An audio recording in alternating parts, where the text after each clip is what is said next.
Salut la compagnie, c'est Jules Melon et aujourd'hui on se retrouve pour un petit podcast avec le camarade, l'ami, capitaine, critique. Comment vas-tu? Hola camarade, bien et toi?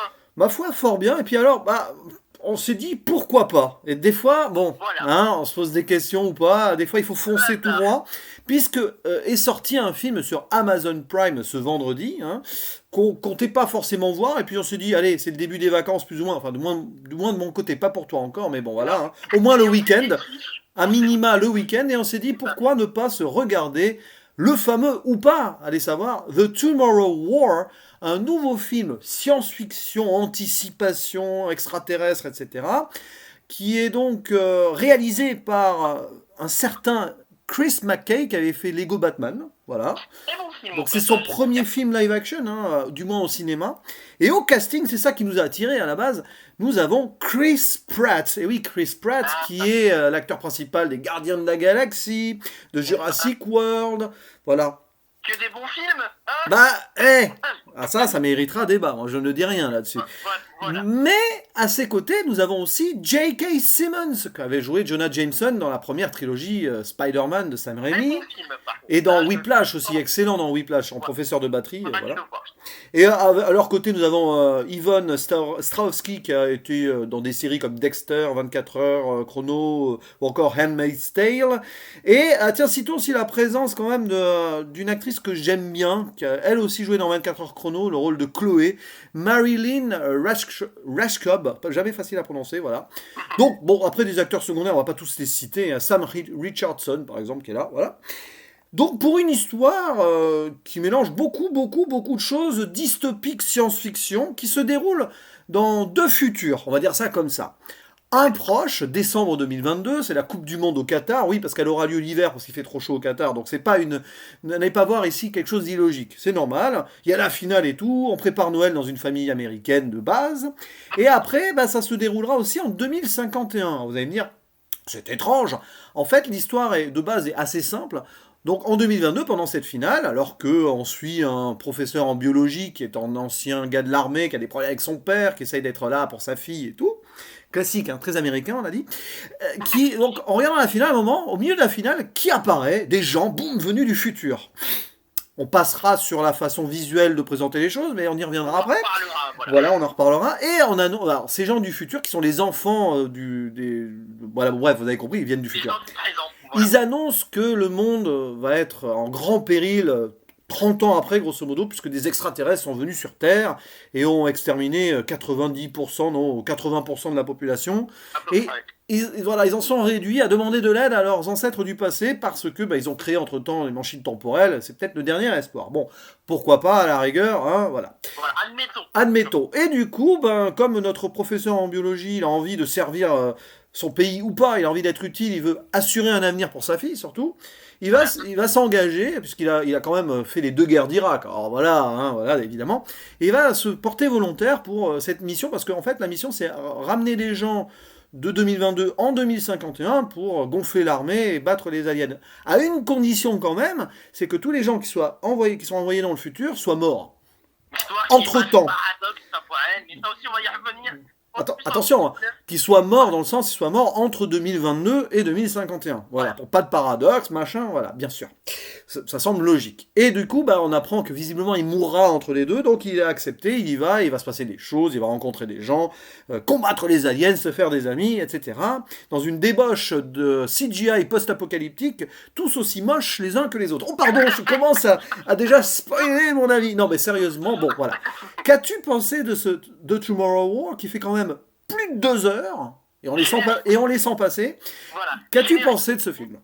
Alors, je t'avoue que je n'avais jusque-là pas entendu parler de ce film. Oui. Honnêtement, une affiche, j'ai pas, ça s'est vraiment décidé.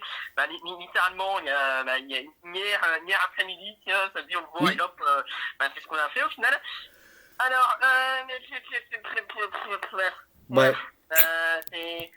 c'est chiant. Ah Voilà, oui, oui. c'est un film chiant, mauvais, avec un jeu d'acteur absent et une CGI moche. Voilà, pour Ah! rester vague là-dessus. Ouais. Et toi, qu'en as-tu pensé? Alors, le fait est que, bon, je vais quand même être honnête dès le début, il y a eu pire cette année. Voilà, il y a eu pire, genre 100% Oui, bio, je te veux moi non plus, tout ça. Bon, surtout en moins de 84 qui reste une année fois. moi, bon, pas forcément, mais bon, bref, pour moi en tout cas.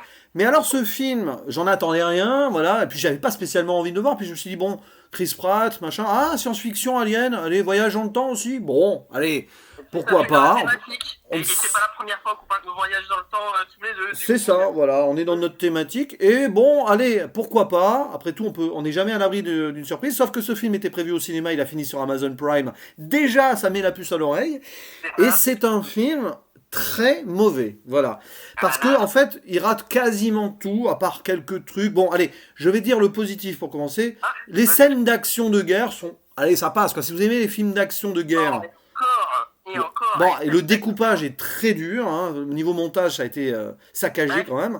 c'est pour moi du même niveau que, en termes d'action pure, c'est le même niveau que Army of the Dead de cette année. Ouais, c'est vrai qu'on Voilà. peut faire vraiment des parallèles. Les aliens ont un design sympa, quand Alors, même. les aliens, c'est des singes accouplés à des scorpions. C'est ça, mais Voilà. c'est sympa.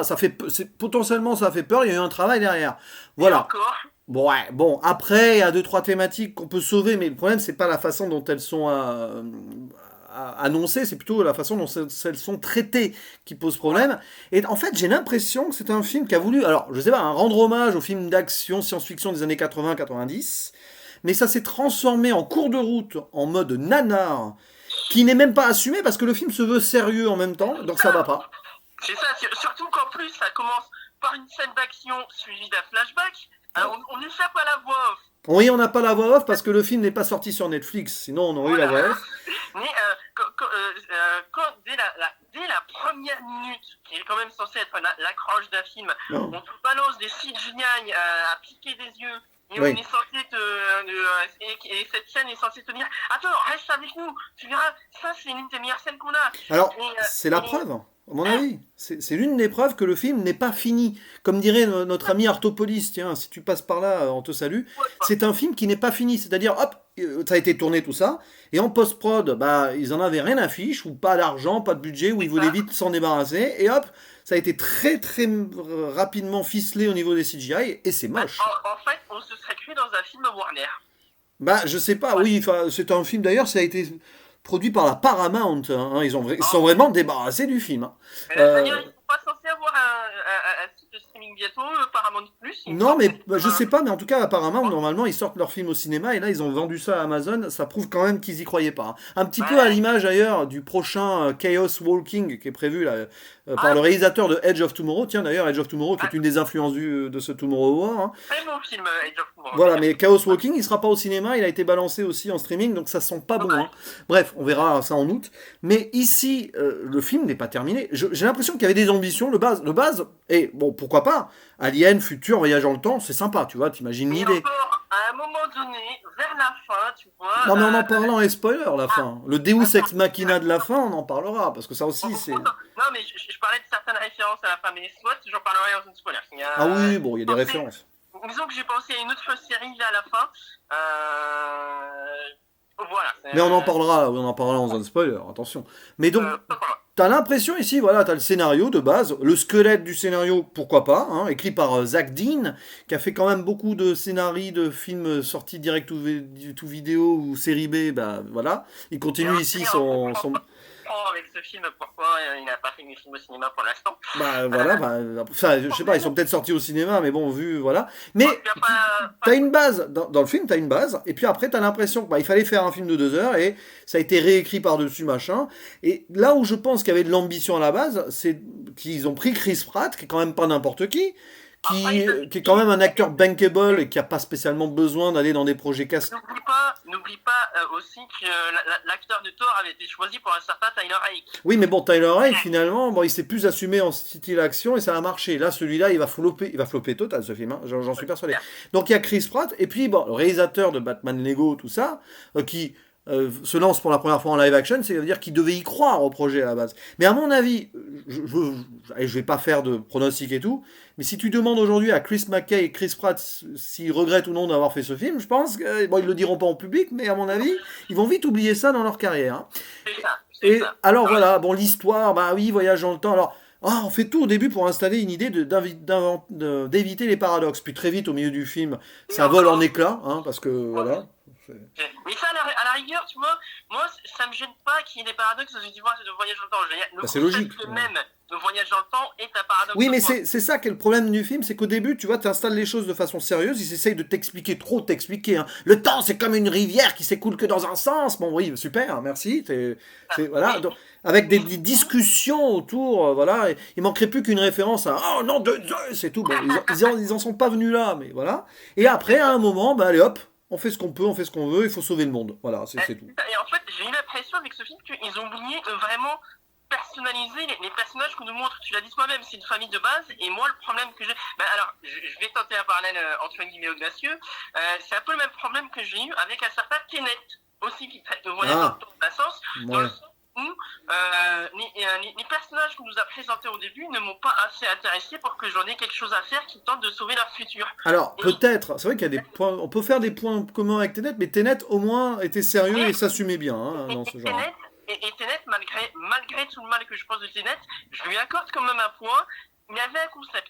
Ah oui, oui, bah oui, non, franchement, il est mieux écrit, largement mieux écrit, Tenet.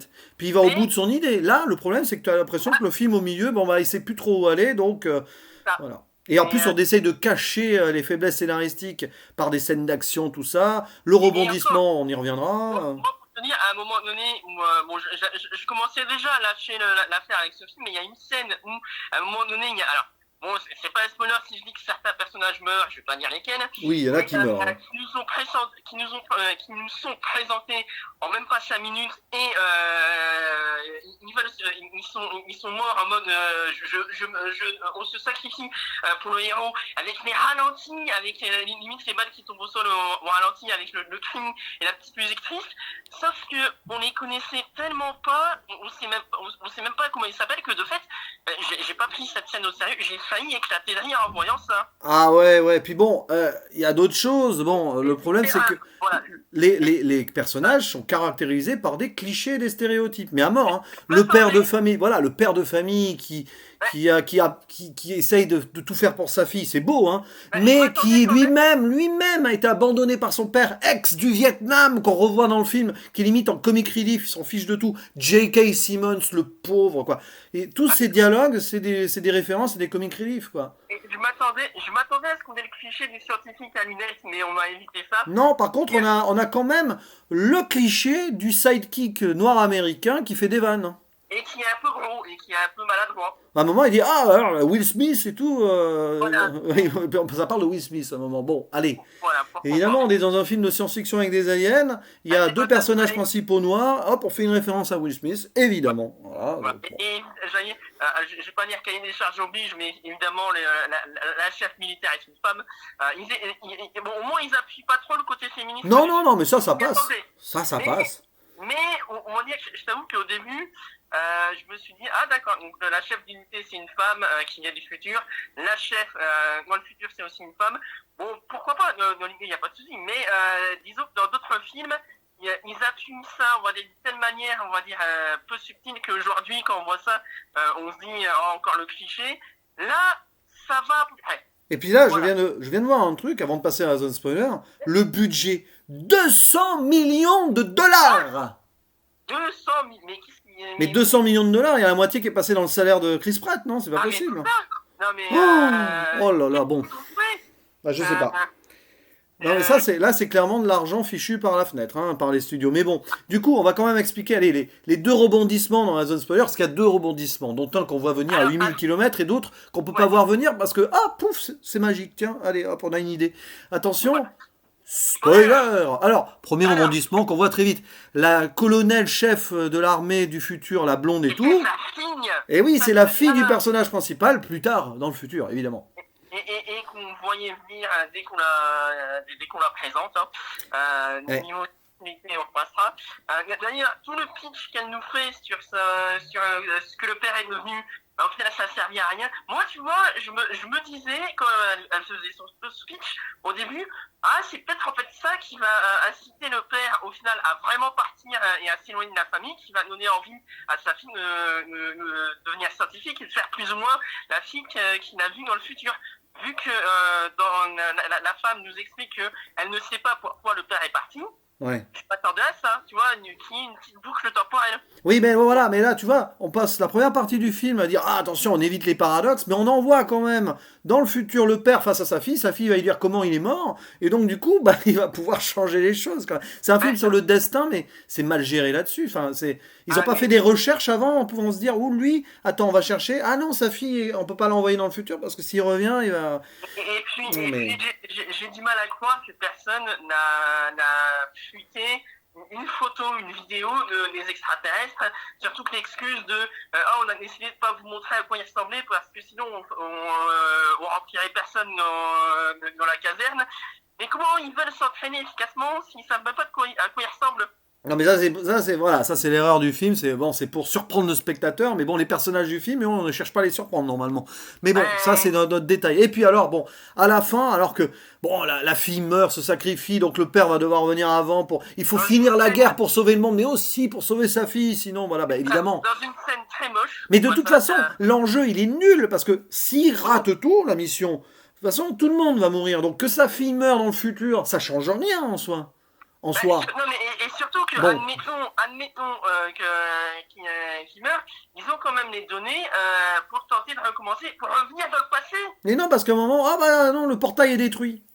C'est Non, dommage. Non, mais le portail est détruit Oui. dans 7 ans pour aller dans le futur. Mais dans 30 ans, le portail il va se rouvrir. Oui, mais bon, voilà, ils avaient besoin de ces gens du passé. C'est complètement idiot comme concept Non, quand même mais, quand on y pense. Et pourquoi ils sont pas venus, enfin, pourquoi ils sont pas venus avant l'arrivée des aliens? Bon, on se pose la question, on se dit, mais ils ont qu'à empêcher l'arrivée ou qu'à surprendre les aliens au moment où ils arrivent. Mais en fait, bah, on comprend pourquoi, mais quand même, il y a un sentiment d'illogisme pendant un petit moment du film. La petite scène du sacrifice de la fille, alors je sais pas toi, mais Bon. la plateforme entourée d'un mur avec la flotte et des monstres qui tentent de passer un mur face à une humanité assiégée, j'ai un peu pensé à l'attaque des Titans.